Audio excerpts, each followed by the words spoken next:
はい、皆さんこんにちは、ゆかです。本日の動画は実用日本語です。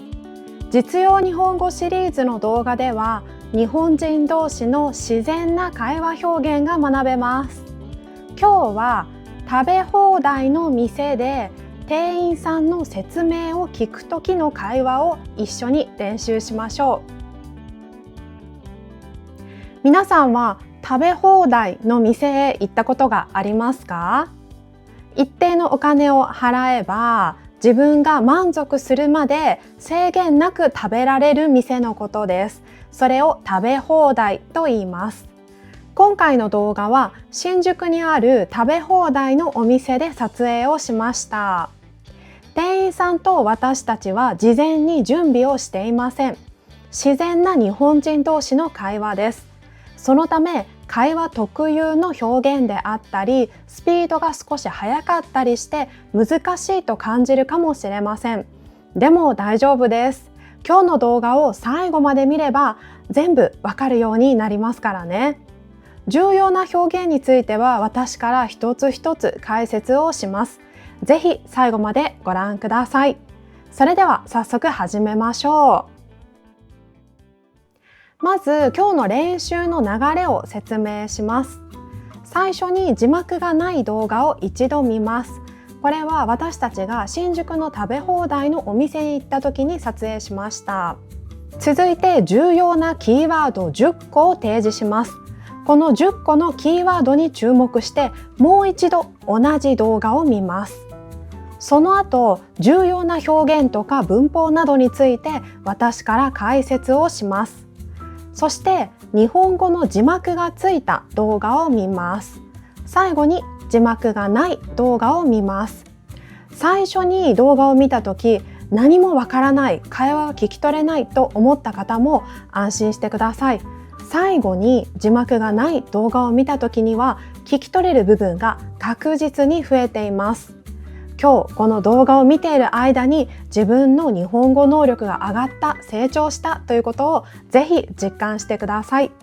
それでは早速始めましょう。まずは字幕がない動画を一度一緒に見ましょう。食べ放題のお店で店員さんから説明を受けている場面です。それでは早速見てみましょう。どうぞ。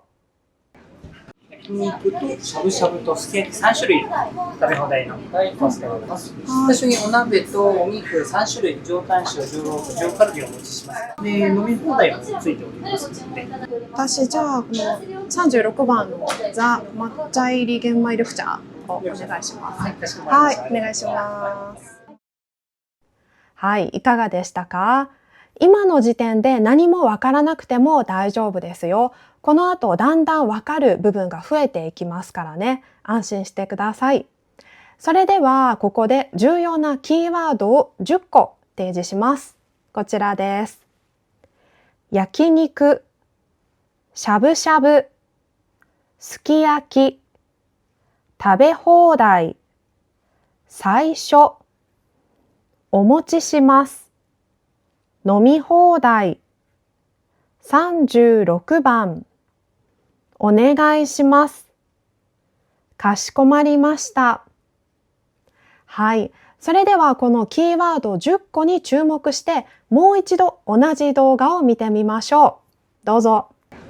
焼肉としゃぶしゃぶとすき焼き3種類食べ放題のコースでございます。最初にお鍋とお肉3種類、上タン塩、上ロース、上カルビをお持ちします。で、飲み放題もついておりますので。私じゃあこの36番のザ抹茶入り玄米緑茶をお願いします。はい、かしこまりました。はい、お願いします。はい、いかがでしたか？食べ放題、飲み放題、お願いしますなど何か聞き取れた部分がありましたか？それでは重要な表現とか文法について私から解説をします。最初に店員さんがこのように言いました。焼肉としゃぶしゃぶとすき焼き3種類食べ放題のコースでございます。焼肉としゃぶしゃぶとすき焼き3種類食べ放題のコースでございます。はい。皆さん、日本のいろいろな料理を食べたことがあると思います。焼肉、しゃぶしゃぶ、すき焼きについてはどんな区別があるか知っていますか？焼肉は肉を炭火とかガスの火などで焼く料理ですね。それを焼肉と言います。では、しゃぶしゃぶは何でしょうか？しゃぶしゃぶはスープとかお湯の中に肉を入れて、そのスープとかお湯の温度で肉を加熱するという調理方法です。それをしゃぶしゃぶと言います。しゃぶしゃぶの場合は肉に少し特徴があって、それはすべて薄く切られているということです。そしてすき焼き。すき焼きというのは関西風の作り方と関東風の作り方があります。共通しているのは牛肉を使うということ、そして調味料としては砂糖、塩、醤油などを使うということです。醤油の味がベースで、そこに砂糖などの甘さも加わるイメージです。それを鍋の中で入れて、そのようなタレを絡めながら肉とか野菜とかを加熱していきます。そのような料理がすき焼きです。そしてすき焼きを食べるときには生卵を使います。生卵を溶いて、それにつけて食べるというのがすき焼きです。今回のお店は焼肉、しゃぶしゃぶ、すき焼き3種類の料理が食べられるというお店でした。焼肉としゃぶしゃぶとすき焼き3種類食べ放題のコースでございます。焼肉としゃぶしゃぶとすき焼き3種類食べ放題のコースでございます。続いて食べ放題というこの表現に注目してみましょう。焼肉としゃぶしゃぶとすき焼き3種類食べ放題のコースでございます。何々放題というのは自分が満足するまで無制限にそれができるということです。食べ放題だったら自分が満足するまで、お腹がいっぱいになるまでどれだけ食べてもいいですというもの。それが食べ放題です。この後の会話にも出てきますが、飲み放題という言葉も飲食店でよく使われます。例えばお酒飲み放題とかビール飲み放題とか、これも同じです。もうこれ以上必要ないと思うまで無制限に飲むことができます。それを飲み放題と言います。今回は料理について食べ放題と説明をしました。焼肉としゃぶしゃぶとすき焼き3種類食べ放題のコースでございます。焼肉としゃぶしゃぶとすき焼き3種類食べ放題のコースでございます。何々放題という言い方は他にも使えて、例えば乗り放題、使い放題、見放題、遊び放題など、それを無制限に満足するまでできるという意味でいろいろな言葉が前に置かれます。例えば乗り放題だったら、東京メトロという東京の地下鉄が発行しているあるチケットがあります。それは24時間乗り放題のチケットです。24時間という時間の中であれば何回メトロに乗ってもいいですというもの。それは乗り放題です。それから使い放題。このキーワードはよく携帯電話とかインターネットなどの契約について使われます。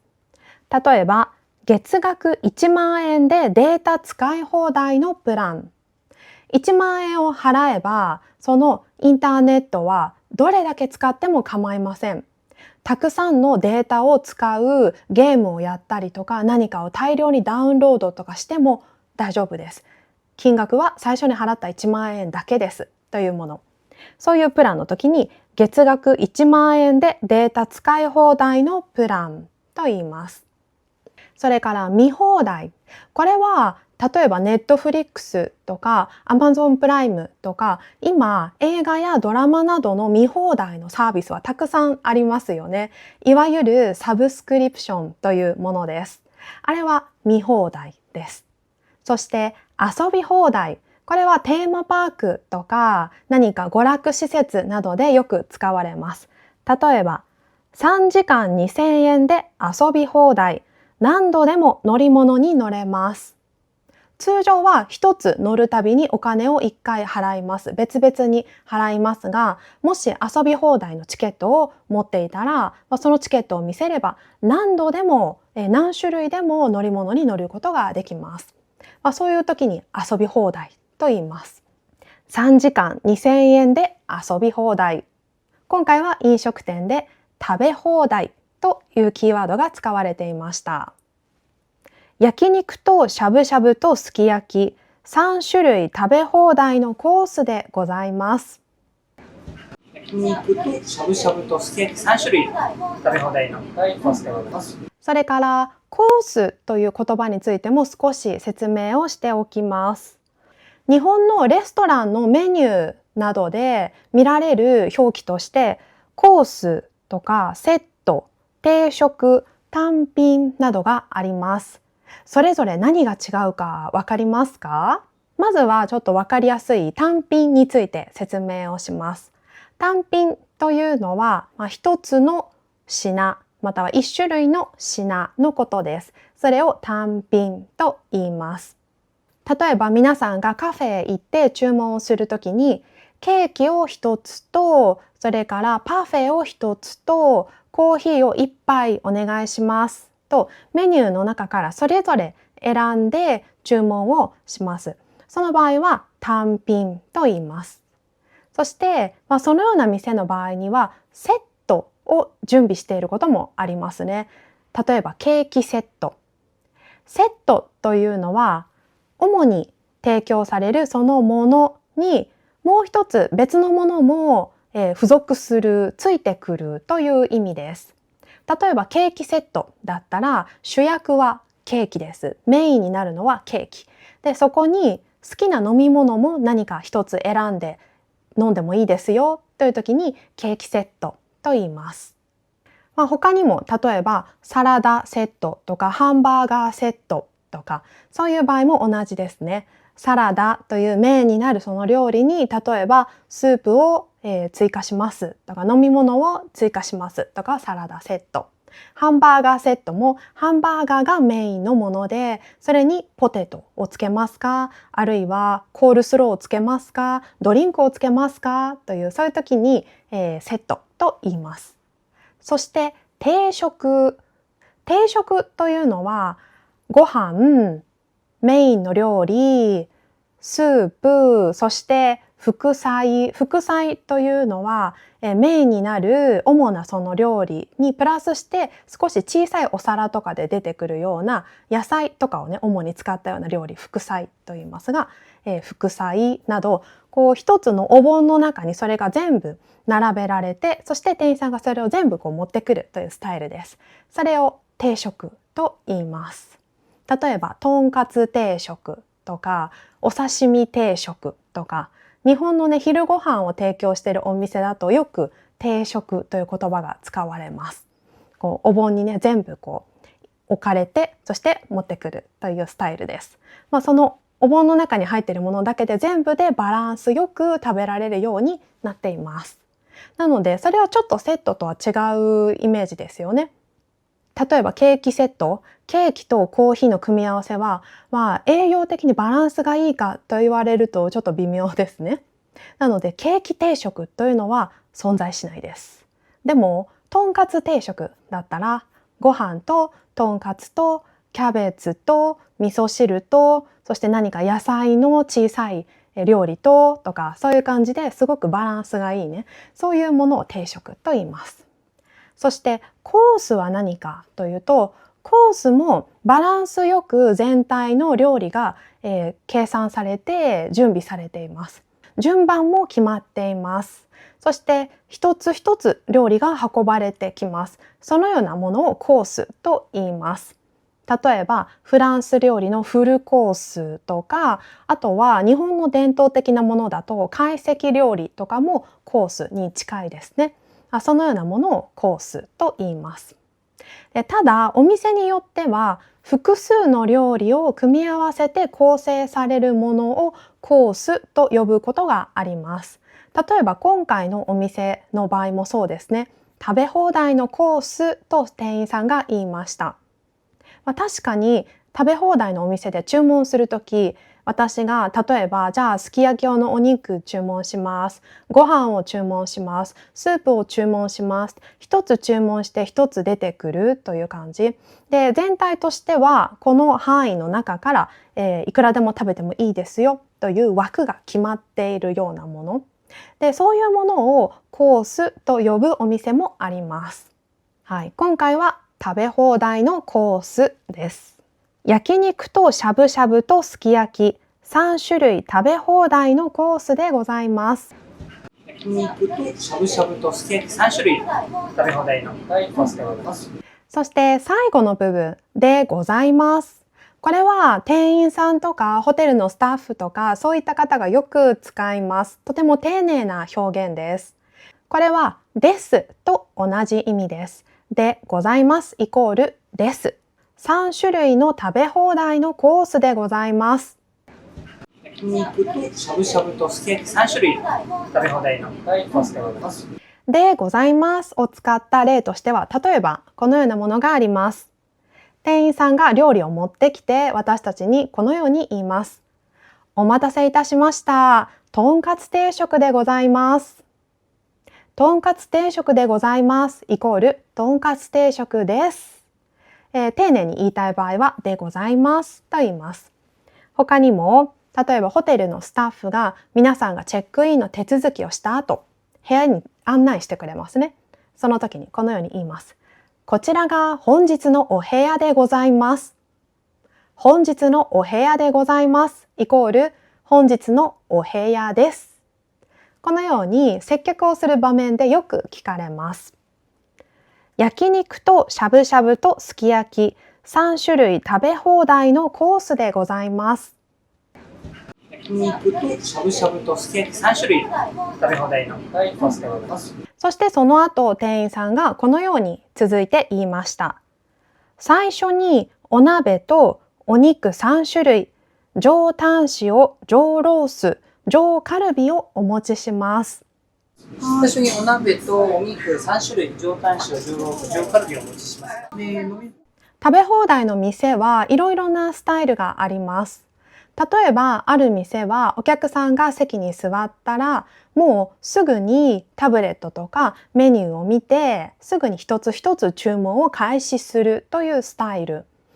そしてもう一つは店員さんが持ってくるある決まった固定の料理を食べた後から食べ放題を始めるというスタイル。このお店もそのようなスタイルで店員さんが最初に決まったお肉をもう持ってきます。多分それはお店にとっておすすめのものですね。で、それを持ってきてくれます。で、基本的に私たちは店員さんが持ってきてくれたものを食べた後から食べ放題を始めます。実際にはそこまで厳密に食べ終わってからじゃないと注文できないわけではないですが、なんとなくその最初に持ってきてくれたものから焼き始めて、で、焼き始めてからじゃあ次に食べるものを注文しようかという感じですね。ともかく店員さんが最初にそのおすすめのものを持ってきます。それでその持ってくるものについてここで説明をしています。最初にお鍋とお肉3種類、上タン塩、上ロース、上カルビをお持ちします。最初にお鍋とお肉3種類、上タン塩、上ロース、上カルビをお持ちします。はい、ここで店員さんはお何々というこの形の単語を2回使っていますね。お鍋、お肉です。このように名詞におとかごをつけると丁寧な印象を与えることができます。例えばおをつけるもの、飲食店の中でよく使うおをつけた単語はお鍋、お肉、お水、お茶、お席、お客様、お支払い。これはおをつけます。そしてごを使った飲食店の中でよく見るものはご注文、ご利用、ご確認。このようなものがよく使われます。基本的におには和語をつけます。ごには漢語をつけます。今回はお鍋、お肉と言いました。最初にお鍋とお肉3種類、上タン塩、上ロース、上カルビをお持ちします。最初にお鍋とお肉3種類、上タン塩、上ロース、上カルビをお持ちします。最初にお鍋とお肉3種類、上タン塩、上ロース、上カルビをお持ちします。続いて、肉について説明がありましたね。上タン塩、上ロース、上カルビ。この3種類のお肉の説明。最初にお鍋とお肉3種類、上タン塩、上ロース、上カルビをお持ちします。タン、ロース、カルビというのは牛肉の部位を表します。そして、注目してほしいのは上何々という言い方です。上タン塩、上ロース、上カルビ。最初にお鍋とお肉3種類、上タン塩、上ロース、上カルビをお持ちします。この上というのは特別に上等という意味です。非常にレベルの高い質がいいものという意味です。最初にお鍋とお肉3種類、上タン塩、上ロース、上カルビをお持ちします。最初にお鍋とお肉3種類、上タン塩、上ロース、上カルビをお持ちします。このように上何々と聞いたら、基本的にはそれはこのお店の中で提供している料理とか材料の中で非常にレベルの高いものという意味です。このようにレベルを表す言い方、よくね3段階で表すんですが、例えば特上、上、並。特上はお店の中で一番レベルの高いもの。上はその次のもの。並は普通のもの、一般的なものというイメージです。この言い方は肉だけではなくて、例えばうなぎのお店とかね、うなぎの特上、上、並、もちろん特上が一番値段が高いですね。そして上は間、並は一番安いという特上、上、並というこういう3種類を準備していることがよくあります。最初にお鍋とお肉3種類、上タン塩、上ロース、上カルビをお持ちします。そして特上、上、並以外にももう一つ、これは日本特有の言い方ですが、3種類表す言葉があります。松、竹、梅。この言い方どうでしょう？皆さん聞いたことありますか？あるいはメニューか何かで見たことがありますか？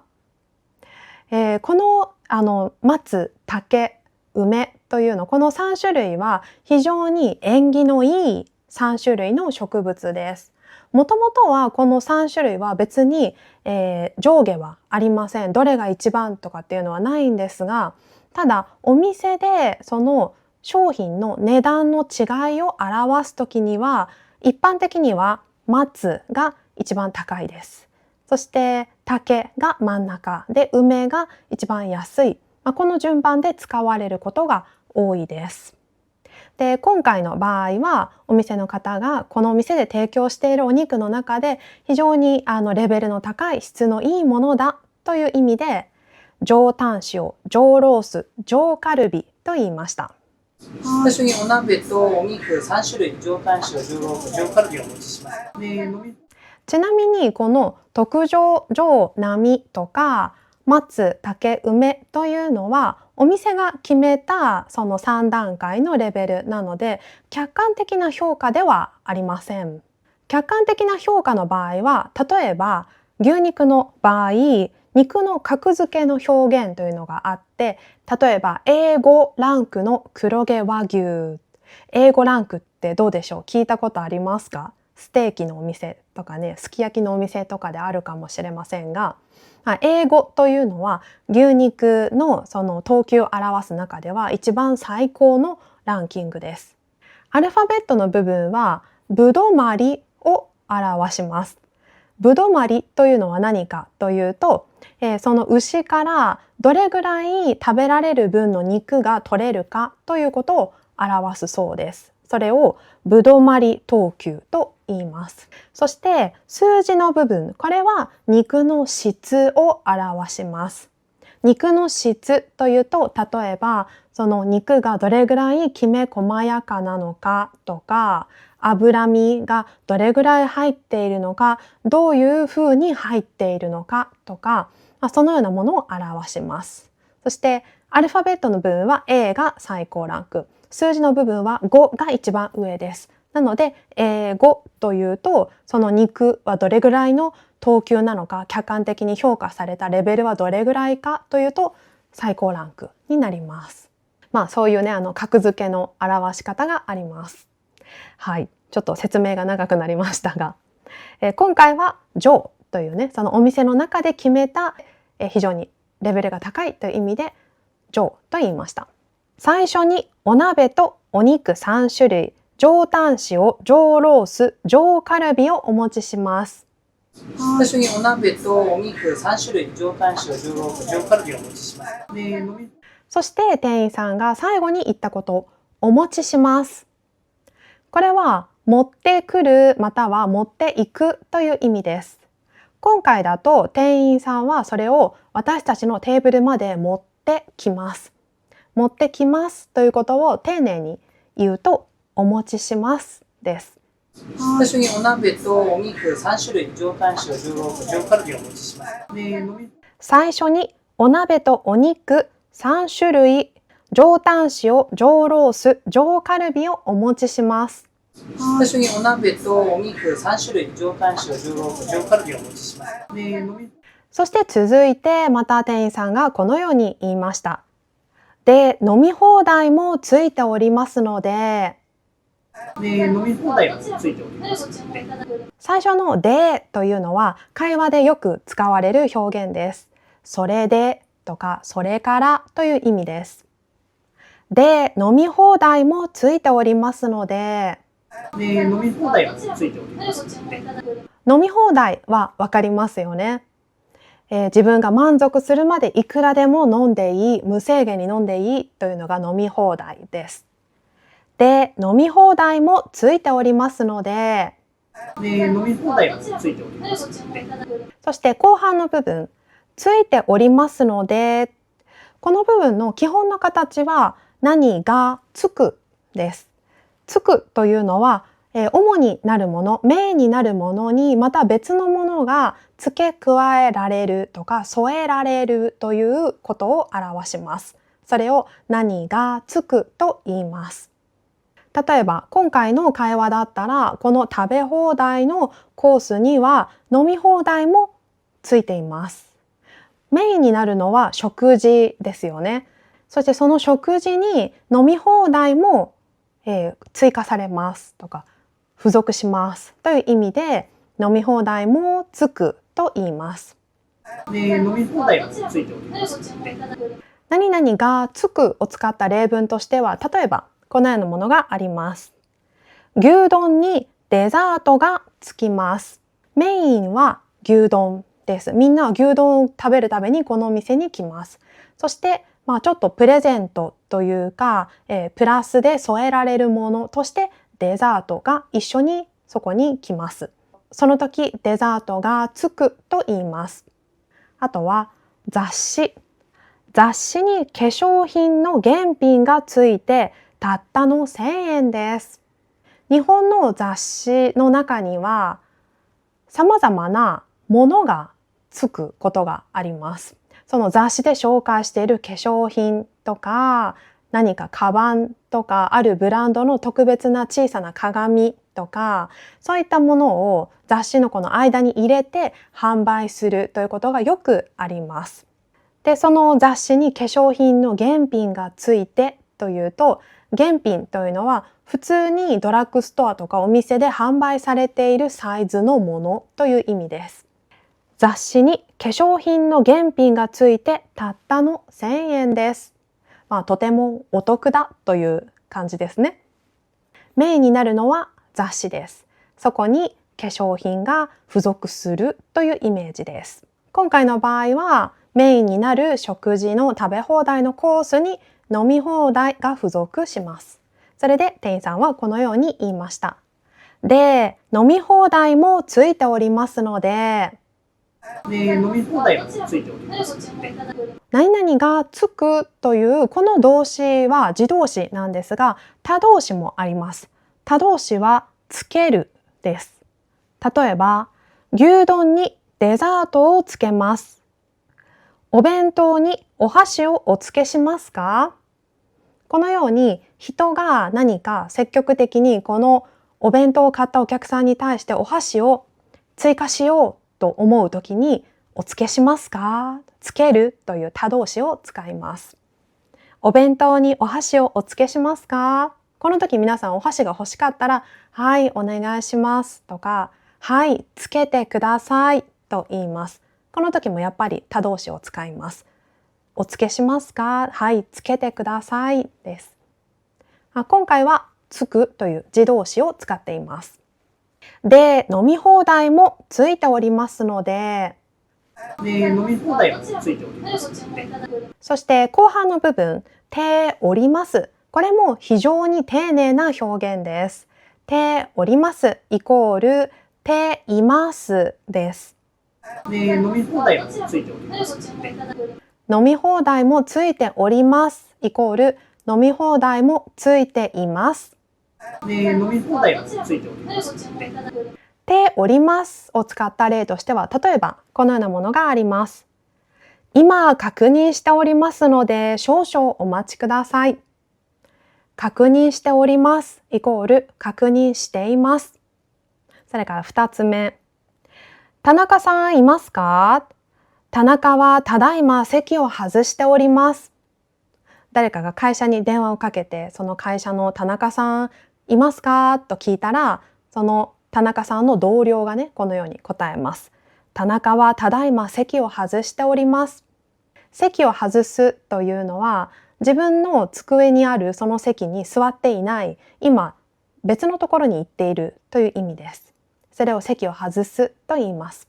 席を外しておりますイコール席を外していますです。今回の場合は、で、飲み放題もついておりますので、飲み放題もついておりますので、そしてその後、私はこのように言いました。私、じゃあこの36番のザ・抹茶入り玄米緑茶をお願いします。私、じゃあこの36番のザ・抹茶入り玄米緑茶をお願いします。はい、お願いします。料理の種類とか飲み物の種類がたくさん書いてあるメニューの場合、横に番号が振ってあることが多いです。なので皆さんが日本へ行ってメニューの名前が読めないという場合には番号だけ言ってもいいですね。例えば今回だったら、じゃあこの36番をお願いします。このように言っても大丈夫です。今回私は商品名まで言いました。私、じゃあこの36番のザ・抹茶入り玄米緑茶をお願いします。私、じゃあこの36番のザ・抹茶入り玄米緑茶をお願いします。はい、お願いします。レストランで注文をするときよく使われる基本の形は何をお願いしますです。例えば、緑茶をお願いします。そしてもし数量があるなら緑茶を1杯お願いしますとか緑茶を1つお願いしますと言います。お願いしますの前に数量を入れます。そして助詞のおは省略してもいいです。例えば緑茶お願いします。緑茶1杯お願いします。緑茶1つお願いします。このように会話の場面では省略しても大丈夫です。私、じゃあこの36番のザ・抹茶入り玄米緑茶をお願いします。はい、お願いします。ちなみにこの私が飲んだザ・抹茶入り玄米緑茶というのは商品名で、他のお店ではなかなか使われない名前なので、ここはね別に覚えなくても大丈夫です。はい。でもこの抹茶、玄米茶、緑茶、この3種類はいろいろなお店で目にするかもしれませんね。抹茶というのは天茶と呼ばれるあるその緑茶を粉にしたものですね。それを抹茶と言います。そして玄米茶というのは玄米を使って作ったお茶です。緑茶はわかりますね。茶葉、緑茶用のその茶葉を乾燥させて作ったものです。